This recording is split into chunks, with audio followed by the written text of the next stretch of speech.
pensado de maneira mais cuidadosa no nosso dia a dia. É um caso da intolerância religiosa que a gente vê muitos em outros países e que no Brasil, infelizmente, está começando a aparecer de uma forma assim muito latente, né, professor? Pois é, existem denominações religiosas no Brasil que ainda são muito perseguidas, foram perseguidas desde a época da colonização. É óbvio que, de alguma maneira, no Brasil esse problema não é tão gritante como em outros países, mas a gente começa a perceber expressões no cotidiano. Eu lembro que quando eu me mudei para a atual residência, eu vi que tinham dois jovens seguranças fardados na esquina da rua. Eu achei que era o segurança da rua, fui lá perguntar quanto é que pagava para que pudesse colaborar. Ele falou, não, a gente foi contratado aqui pelo dono dessa casa, que tem um terreno de candomblé, e ele foi agredido, as pessoas estavam jogando pedras na casa dele, e por esse motivo nós estamos aqui. Então, assim, esse tipo de violência ainda é muito comum no dia a dia das pessoas. E a intolerância, a dificuldade de perceber que toda religião é verdadeira, porque todas as pessoas que têm uma religião, elas acreditam nela, e se elas acreditam, essa religião é verdadeira, o respeito a isso é muito importante. É muito importante falar em ecumenismo, por exemplo.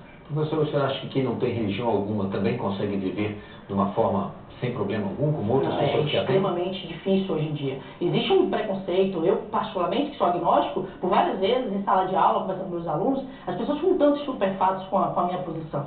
Só que é importante que, da mesma maneira como eu não acredite, como eu não acredito, é importante que eu respeite aquele que acredita. Até porque eu reconheço o papel da religião. O quanto ela é importante, por exemplo, para estabelecer laços de solidariedade entre as pessoas que ajudam as pessoas a superarem tanto sofrimentos espirituais quanto sofrimentos materiais. Essa união no espaço da religião, ela é muito importante para a vida social. Agora, muito a ver com essa questão da intolerância, não é porque os pais, muitas vezes, determinam a religião que aquele filho tem que seguir, pelo fato, por exemplo, ele é batizado desde muito novo, ele não teve nenhuma opção de escolher se é aquela religião que ele mais se identifica, professor? Sem dúvida, a escola faz isso, algumas escolas ensinam de religião, e você não vê ensino de religião, você vê ensino de um determinado tipo de religião. Na maioria das vezes, denominações cristãs, tanto católicas quanto protestantes, e também em casos os pais acabam dizendo para os filhos, só existe uma religião. Não existe uma religião, existem diversas religiões, e cada pessoa tem o seu direito de pensar a religião de uma maneira peculiar. Respeitar isso é fundamental, já seria um grande passo para que a humanidade vivesse dias mais tranquilos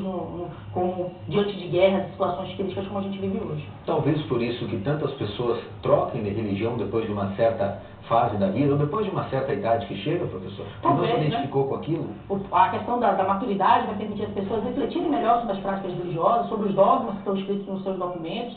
De alguma maneira, no Brasil há essa tendência à mobilidade, até porque existem fluxos de crescimento de religião. A religião protestante, especialmente as neopentecostais, elas têm crescido muito rapidamente. Existem estados, por exemplo, que eles representam a maioria da população, como o Rio de Janeiro, e a Bahia vê esse movimento. Barreiras é um exemplo de uma cidade que tem uma quantidade muito significativa de protestantes, né, que a gente chama de evangélico e que o dia de hoje homenageia. Agora, falar em religião para os filhos é algo bom, salutar. Sem dúvida. É óbvio que existem diversas explicações para a existência, explicações da ciência, mas existem questões que a ciência não responde. E a religião oferece essa explicação. Cada religião vai ter a sua maneira de explicar. Mas, de alguma maneira, o ser humano ele tem uma necessidade de resposta para suas perguntas. E a religião é um espaço para essas respostas. Se fechar apenas a ela, talvez seja um erro. Mas ouvi-las e compará-las com outras explicações é um processo de amadurecimento e crescimento, inclusive, intelectual das pessoas. Dentro da igreja também se cresce intelectualmente.